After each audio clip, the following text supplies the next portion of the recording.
ومثل الذين كفروا كمثل الذي ينعق بما لا يسمع إلا دعاء ونداء صم بكم عمي فهم لا يعقلون. دا خلق چې د خدای پر خودل شوی لار باندې لتلونه انکار کړای دی، د دوی حالت کټ مټ داسې دی لکه چې شپانه څارویو ته آواز کوي او هغوی د بلنې او شړنې له غږ نه پرته نور څه نه اوري.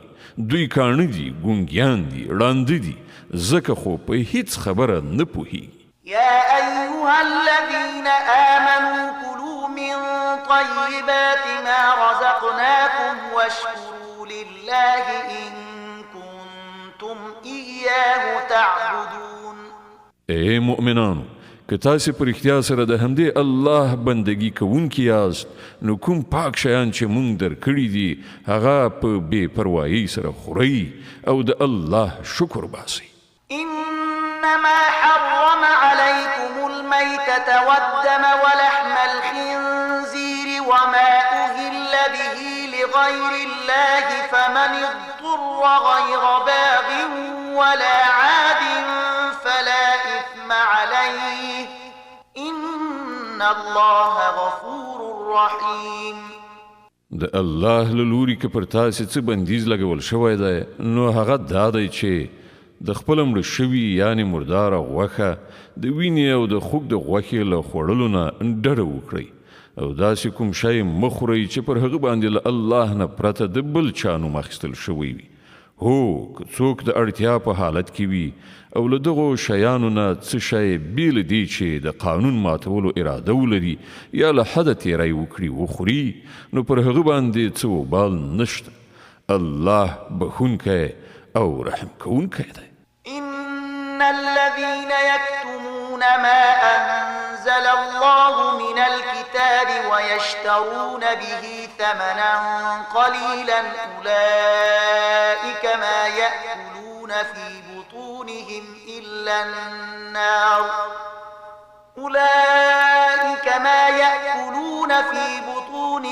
إلا النار ولا يكلمهم الله يوم القيامة ولا يزكيهم ولهم عذاب أليم. حقیقت دا د څوک چې هغه حکمونه پټوي چې الله په خپل کتاب کې نازل کړي دي او په لږ غوندې دنیوي ګټو یې له لاسه ورکوي، هغوی په اصل کې خپلې ګېډې له اوره ډکوي.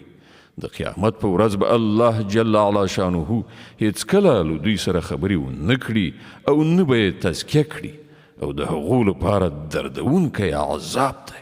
أولئك الذين اشتروا الضلالة بالهدى والعذاب بالمغفرة فما أصبرهم على النار. دا هغه خلک دي چې د سمې لارې په بدل کې ګمراهي واخیستله او د بخښنې په بدل کې عذاب واخیست. څومره حیرانتیا ده د دوی حوصلې ته چې د عذاب زغملو ته تیار دي. ذلك بأن الله نزل الكتاب بالحق وإن الذين اختلفوا في الكتاب لفي شقاق بعيد. دا ټول کارونه ځکه وشول چې الله خو له حق سره سر تر پایه برابر کتاب نازل کړی، مګر کوم خلکو چې په کتاب کې اختلافونه منځته راوړل هغوی په خپلو لانجو کې له حق نه ډیر لرې لاړل. ليس البر أن تولوا وجوهكم قبل المشرق والمغرب ولكن البر من آمن بالله واليوم الآخر والملائكة والكتاب والنبيين وآتى المال على حبه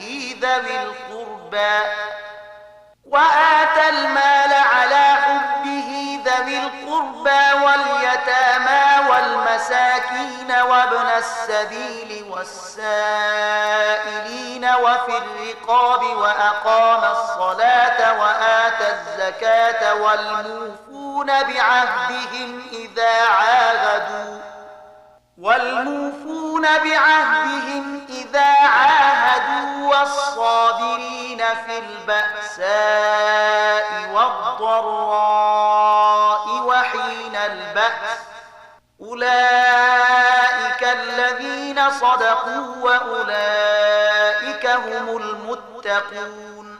نیکی یوازې دا نه ده چې تاسې خپل مخونه ختیځ لوري ته واړوئ یا لویدیځ لوري ته، بلکې نیکی دا ده چې انسان الله او د قیامت ورځ او په رښتیا او د الله نازل کړای شوي کتابونه او د هغه پیغمبران د زړه کومې ومني او د الله په مینه کې خپل ګران مالونه په خپلو خپلوانو، یتیمانو، مسکینانو، پردیسیانو، درویزګرو او د غلامانو په ازادۍ مصرف کړي، المنځ قایم کړي، زکات ورکړي، او نیکان هغه کسان دي چې کله وعده وکړي ترسره یې کړي، او د تنګسې او غمونو په وخت کې او د حق او د باطل په جګړه کې صبر وکړي.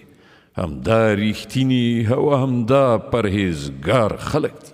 يا أيها الذين آمنوا كتب عليكم القصاص في القتل الحر بالحر والعبد بالعبد والأنثى بالأنثى فمن عفي له من أخيه شيء فاتباع بالمعروف وأداء إليه بإحسان ذلك تخفيف من ربكم ورحمة فمن اعتدى بعد ذلك فله عذاب أليم. ای مؤمنانو، ستاسو لپاره د قتل په دعوا کې د قصاص حکم لیکل شوی دی. آزاد د آزاد په مقابل کې ووژل شي او غلام د غلام په بدل کې او ښځه د ښځې په بدل کې. هو، کله کوم قاتل سره د هغه دیني ورور یو څه نرمۍ کولو ته تیار وي، نو په ښه وجه د وژنې د بدل په باب اقدام وشي، او پر قاتل باندې لازمه ده چې په صداقت سره خونه یې ورکړي. دا ستاسې د رب لخوا اسانتیا او رحمت دی. کله دې نه وروسته څوک تجاوز وکړي، د هغه لپاره دردونکی عذاب دی. ولكم في القصاص حياة يا أولي الألباب لعلكم تتقون. هوښیاران، ستاسې لپاره په قصاص کې ژوند دی، په کار ده چې له دې قانون نه سر ونه غړوئ. كتب عليكم إذا حضر أحدكم الموت إن ترك خيرا الوصية للوالدين والأقربين بالمعروف حقا على المتقين. پر تاسې باندې فرض کړای شوې ده چې کله له تاسې نه د کوم یو د مرګ وخت را نږدې شي او هغه له ځانه وروسته مال پرېږدي، نو مور، پلار او خپلو خپلوانو ته دې په مناسبه توګه وصیت وکړي. دا حق دی پر پرهیزګارانو. فمن بدله بعدما سمعه فإنما إثمه على الذين يبدلونه إن الله سميع عليم. نو چا چې وصیت واورید او بیا یې هغه بدل کړ، نو د هغه وبال به د بدلونکو په غاړه وي. الله د هر څه اوریدونکی او په هر څه پوهیدونکی دی. فمن خاف من موص جنفا أو إثما فأصلح بينهم فلا إثم عليه إن الله غفور رحيم. البته کله چا سره دا اندېښنه وي چې وصیت کوونکي په ناپوهۍ یا په قصدي توګه حق تلفي کړې ده او هغه د دې موضوع د اړوندو کسانو په منځ کې روغه وکړي، نو پر هغه باندې هیڅ وبال نشته. الله بخونکی او رحم کوونکی دی. يا أيها الذين آمنوا كتب عليكم الصيام كما كتب على الذين من قبلكم لعلكم تتقون. ای مؤمنان، پر تاسې روزې فرض کړای شوي، لکه چې له تاسې نه د مخکې پیغمبرانو په پیروانو فرض کړای شوي وي. له دې نه دا هیله ده چې تاسې کې د پرهیزګارۍ صفت پیدا شي. أياما معدودات فمن كان منكم مريضا أو على سفر فعدة من أيام أخر وعلى الذين يطيقونه فدية طعام مسكين فمن تطوع خيرا فهو خير له وأن تصوموا خير لكم إن كنتم تعلمون. د څو ټاکلو ورځو روژې دي. کله تاسې نه څوک ناروغ وي یا پردیس وي نو په نورو ورځو کې د همغومره شمېر پوره کړي. او کوم خلک چې د روژې نیولو وسه نه لري لکه د لوی عمر او دوامداره مرض خاوندان او وی نه نیسي نو هغه د فدیه ورکړي.